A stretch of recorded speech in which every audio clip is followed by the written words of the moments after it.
जय हिंद दोस्तों, स्वागत है आपका और एक नए वीडियो में और एक नए टॉपिक के साथ।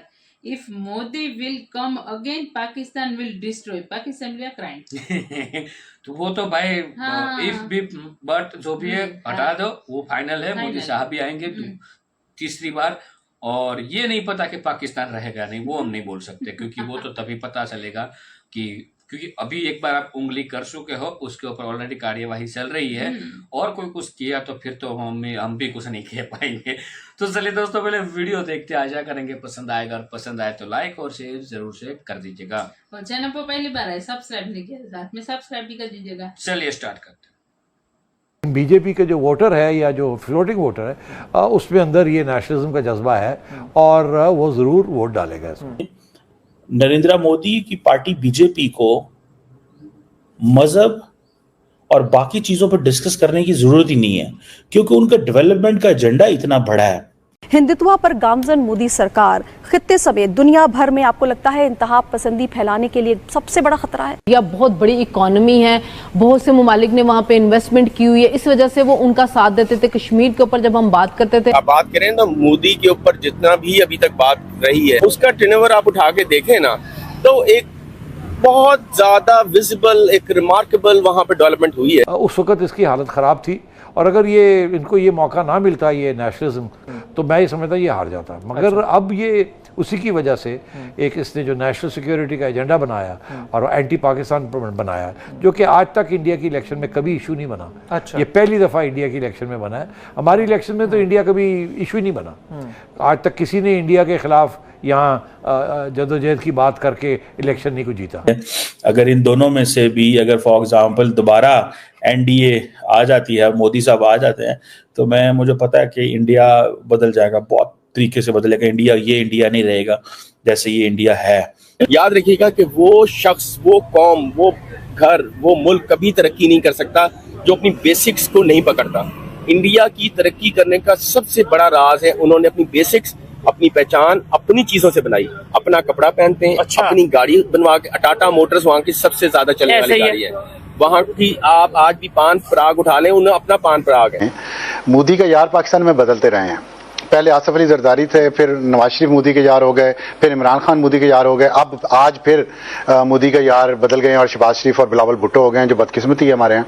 जय हिंद दोस्तों, जहां तक चुनाव की बात करें तो नरेंद्र मोदी जी की गवर्नमेंट फिर से आने वाली है तीसरी बार, ये रुझान बता रहे हैं। पॉलिटिकल एक्सपर्ट्स भी यही बात कर रहे हैं। दोस्तों, पाकिस्तान बहुत परेशान है, क्योंकि जब नरेंद्र मोदी जी नहीं थे, कांग्रेस की गवर्नमेंट थी, तो पाकिस्तान के अच्छे दिन चल रहे थे। पाकिस्तान हर इंटरनेशनल मंच पे मुस्लिम देशों को लेकर, कुछ यूरोपीय देशों को लेकर और अमेरिका का भी सपोर्ट लेकर भारत को आंखें दिखाता था। ठीक है, हालांकि कुछ कर नहीं पाता था, हाँ, लेकिन इंटरनेशनल फॉर्म से कई देश जो आज भारत के साथ खड़े हैं, वो भारत को ही सुना देते थे। कहते थे कश्मीर तो पाकिस्तान का हिस्सा है, ऐसे ऐसे स्टेटमेंट, कश्मीर पर जुल्म हो रहा है। आज वही देश भारत के साथ खड़े हैं, कहते हैं पीओके भारत का अभिन्न हिस्सा है, और पाकिस्तान को भारत के इशारे पे ट्रीट करते हैं। टू बी वेरी ऑनेस्ट, चाहे वो यूरोपीय देश हो, चाहे वो सऊदी अरेबिया। दोस्तों, पाकिस्तान जानता है अगर नरेंद्र मोदी जी की गवर्नमेंट आई तो अभी पाकिस्तान के हाथ में कटोरा है और लोग उसमें भीख तो डाल देते हैं, लेकिन अगर नरेंद्र मोदी जी की गवर्नमेंट आई तो कटोरा भी छिन जाएगा और इनकी ऐसी हालत होगी कि फिर पाकिस्तान सोच नहीं पाएगा। इसलिए पाकिस्तान दोस्तों पूरा जोर लगा रहा है कि कैसे भी करके नरेंद्र मोदी जी की गवर्नमेंट ना आए। यहां तक कि दोस्तों पाकिस्तानी पॉलिटिशियन जो है वो कांग्रेस पार्टी का ओपन सपोर्ट कर रहे हैं। जैसे एक इनके कोई नेता है, ठीक है, वो उन्होंने भी एक ट्विटर पे ट्वीट किया राहुल गांधी जी के समर्थन। ठीक है, आप ये सोचिए कि भारत से कोई व्यक्ति पाकिस्तानी लीडर्स को सपोर्ट करे तो पाकिस्तानियों को कैसा लगेगा, वो बिल्कुल उस लीडर्स को वोट नहीं देंगे। इसी तरीके से अगर पाकिस्तान ने राहुल गांधी जी को सपोर्ट कर दिया तो आप लोगों को समझ ही जाना चाहिए वोट किसको देना है। क्योंकि हम ये समझते हैं कि अगर प्राइम मिनिस्टर मोदी आते हैं तो पाकिस्तान का एक हिस्सा तो ये समझता है कि जी वो वैसे ही रहेंगे जैसे पहले थे, लेकिन एक हिस्सा पाकिस्तान का और भारत का ये समझता है कि नरेंद्र मोदी को लेगेसी छोड़ने का बड़ा शौक है। वो चाहते हैं कि कोई लेगेसी छोड़ी जाए, तो उस लेगेसी में हो सकता है वो कुछ इस तरह करें। और कई लोगों का कहना यह है कि अगर वो पावर में आ जाते हैं तो वो अपनी जो ट्रेडिशनल पॉलिटिक्स है उसको मजीद सपोर्ट करेंगे और वो इग्नोर करेंगे हर चीज़ को। वो पाकिस्तान को भी इग्नोर करेंगे, बाकी खित्ते के ममालिक को भी इग्नोर करेंगे और वो ग्रेट पार्ट्स के साथ और बाकी रीजनल पार्ट्स के साथ ज़्यादा करीब होंगे। सो ये तो जिसे वो कहते हैं ना, हम बाहर बैठे रहेंगे तो हमें समझ, वो जिसे कहते हैं ना, नहीं आनी। जब वो हुकूमत में आएंगे तो तभी पता चलेगा कि क्या होने वाला है और क्या नहीं होने वाला। लेकिन इसमें कोई शक नहीं है कि इंडिया इज चेंजिंग, बड़ी तेज़ी से बदल रहा है और उसमें एक ऐसी लहर आने वाली है और वो लहर जो है वो हमें हम सबको बड़े अच्छे से नज़र आ रही है कि मोदी साहब को समझ आ गई है कि मैंने कैसे ये ट्रांसफॉर्मेशन करनी है, क्योंकि अब उनको वो 10 साल पावर में रह रह के उनको वो जिसे कहते हैं ना गुर आ गया, ठीक है जी। और ये जो गुर है ये वो समझते हैं। एक इंडिया को जारी बात है ये भी एडवांटेज बहुत ज़्यादा आता है कि उनके जो इलेक्शंस हैं उसके ऊपर रिगिंग के इल्ज़ाम नहीं लगते। हमारे तो रिगिंग के इल्ज़ाम लगते हैं ना, हमारे वो इल्ज़ाम नहीं जा रहे। सो अब इमेजिन करें कि अगर फॉर एग्ज़ाम्पल जिसे आप कह लें कि एक बड़े पैमाने के अंदर पाकिस्तान में रिगिंग के ऊपर क्वेश्चन होता है कि जी क्या हो सकता है क्या नहीं हो सकता। इंडिया के इलेक्शंस को ये एडवांटेज है कि रिगिंग की बात नहीं होती वहाँ पर। नरेंद्र मोदी की ये जो स्टेटमेंट जो उन्होंने आज दी है, कल जो उसको टीवी को, कि we are not against Islam और मुस्लिम्स, और ये हमारी डोमेन नहीं है, ये हमारा काम नहीं है, और जिसे वो कहते हैं ना ये हमारे ऊपर लेबलिंग है, this is what is saying. But obviously वो जो कल डॉक्टर जयशंकर की बात कर रहे थे कि हमें अपना जो कल्चर और रिलीजन है उसको छुपाना नहीं चाहिए, उसको प्रोटेक्ट करना चाहिए। सेकुलरिज्म का ये मतलब नहीं है। So I think this is where they are fair. वो अपनी बात को ये फेयर तो कर रहे हैं, ये तो नहीं है कि अगर हम सेकुलर है तो हमारा जो मजहब और कल्चर है उसको हम कंप्लीटली इग्नोर कर दें। तो आपको उनसे सीखना चाहिए, ठीक है, कंपैरिजन नहीं करना चाहिए, सीखना चाहिए, क्योंकि उन्होंने इन सारे हालात के बावजूद तरक्की कर रहे हैं, उनकी इकोनॉमी ग्रो कर रही है, ठीक है। और दुनिया के जो बड़ी बड़ी जिनकी जो इकोनॉमी थी, जिन मुल्कों की जो डेवलप कंट्रीज थे, उनको टफ टाइम दे रहा है इंडिया। इसमें कोई शक नहीं है। अच्छा, बड़ी इंटरेस्टिंग गपशप चल रही है। वैसे तो फूड चेन है इनकी, रेस्टोरेंट है, लेकिन काफी मेरे ख्याल से हिस्ट्री या पॉलिटिक्स में काफी हौ रखते हैं। अच्छा, मुझे बताइएगा, नजम सेठी साहब को भी आप फिर जानते होंगे? कौन नहीं जानता उनको, ठीक है। उन्होंने वो हमेशा प्रेडिक्शन करते हैं, कभी पाकिस्तान को लेके, कभी दुनिया को लेके। अभी उन्होंने इंडिया को लेके प्रेडिक्शन किया। उन्होंने बोला कि वहां पे अभी जो इलेक्शन हो रहे हैं इंडिया में, जो इसमें बीजेपी है उनकी गवर्नमेंट आएगी, मतलब नरेंद्र मोदी की गवर्नमेंट आएगी, और वहां पे समझ लें कि भाई हिंदुत्व का राज हो जाएगा, वो सेकुलरिज्म खत्म हो जाएगा। और इस तरीके से देखिए, उनके पास ना लोगों के पास तोते होते हैं जिससे फाल निकालते हैं, उनके पास चिड़िया है, और चिड़िया उनकी बड़ी सही खबरें देती है। अच्छा। और इसीलिए कोई भी गवर्नमेंट आ जाती है वो वहीं अपनी जगह पे रहते हैं, ठीक है। तो किसी ना किसी तरह से के चेयरमैन कभी कुछ भी है वो अपनी जगह बना के रखते हैं। तो इससे आप समझ सकते हैं कि उनके उसका ताल्लुक वो किनके साथ है और उनका ताल्लुक किनके साथ है।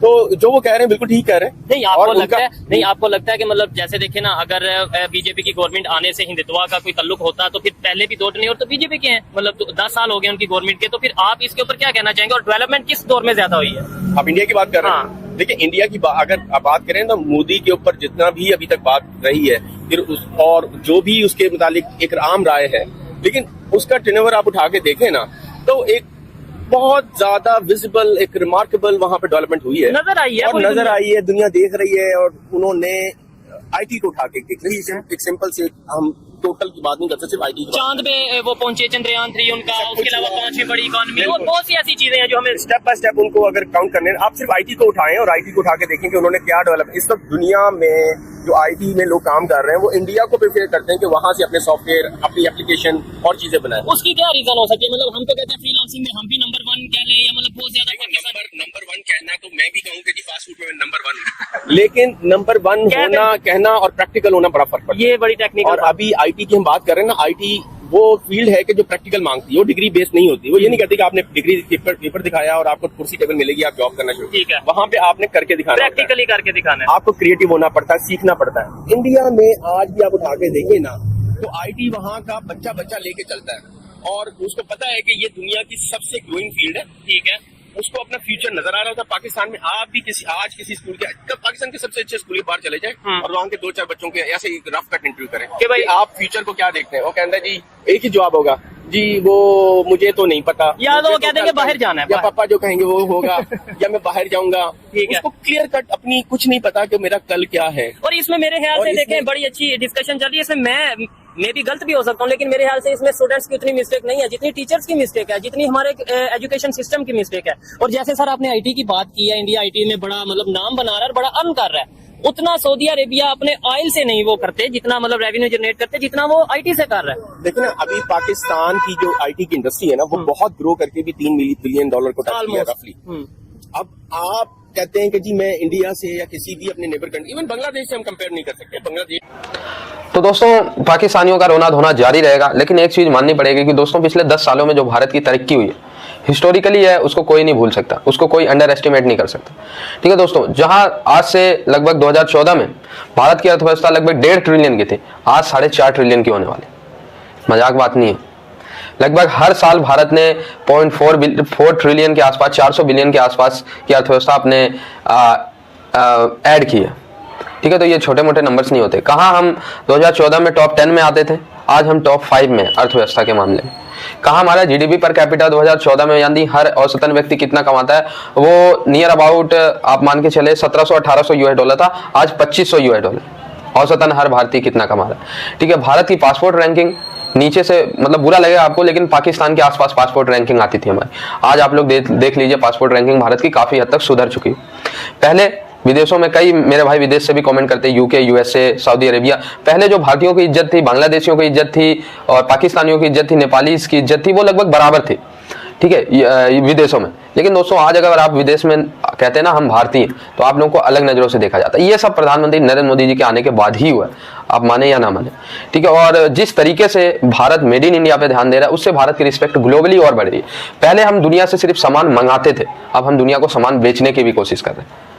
ठीक है, 140 बिलियन 1.4 बिलियन 1.4 बिलियन की आबादी है हमारी। ठीक है, अगर हम दुनिया से मंगाते ही रहेंगे तो कितने बड़े कर्जदार हो जाएंगे हम। लेकिन दुनिया को अगर हम बेचेंगे, जैसे चाइना बेचता है, तो कितना अमीर बन सकते हैं हम। ठीक है, ये सब सोच, ये सब डायरेक्शन देश को प्रधानमंत्री नरेंद्र मोदी जी ने ही दी। कुछ लोग कहेंगे भाई बीजेपी से फंड मिलता है, वो उनकी अपनी राय है। ठीक है, लेकिन मुझे जो अच्छा लगा मैंने अपने वीडियो में बताया। आप लोग जुड़े रहे ऐसी वीडियोस के लिए, तब तक के लिए धन्यवाद। थैंक यू दोस्तों, वीडियो को यहाँ तक देखने के लिए। और ये नहीं पता, देखो ये मैंने स्टार्टिंग में ही बताया था, लेकिन एक चीज जरूर, पहले तो मोदी साहब ये बोल रहे थे कि घर में घुस के मारेंगे, अब कहाँ घुस के मारेंगे वो नहीं पता। उसके लिए सॉरी पाकिस्तानी हो लेकिन फिर भी एक ऐसा नेता दोस्तों हमें चाहिए जिससे दुनिया में डर हो। हाँ, ठीक है, भारत को उंगली ना करे। बिल्कुल, और डर हकीकत का होना चाहिए, कभी झूठा वाला डर नहीं जो पाकिस्तान करता है, झूठा वाला डर। झूठ फैलाते हैं आवाम में, डराते हैं, धमकाते हैं मीडिया में से, ये सब कुछ नहीं। जो सच्चाई पे डर हो ना, हमेशा सच्चाई से डरना चाहिए।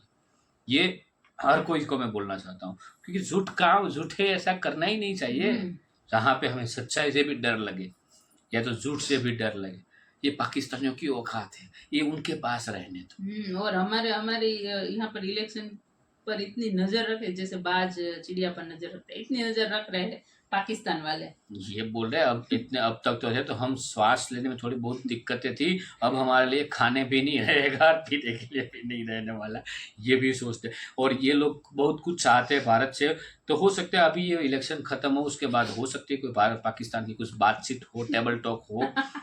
लेकिन टेबल टॉक की बात है तो उसके पहले 2 बार तो हो चुका है। एक बार गुजरात वाले समुंदर साइड से कुछ ड्रग्स वगैरह गिरफ्तार किए गए, अब कश्मीर साइड से वहां पे फिर से पूंछ में हमला किया है, सब कुछ तो फिर से हुआ, क्योंकि उन लोगों को भीख मिल चुकी है। उनको मतलब ये ट्रेड तो अभी भूल ही जाना चाहिए। तो बाकी दोस्तों वीडियो आपको कैसी लगी है कमेंट में लिखकर जरूर बता दीजिए। फिलहाल आपसे विदाई ले रहे हैं, मिलेंगे और एक नई वीडियो में आपके साथ। टिल देन, जय हिंद, जय भारत।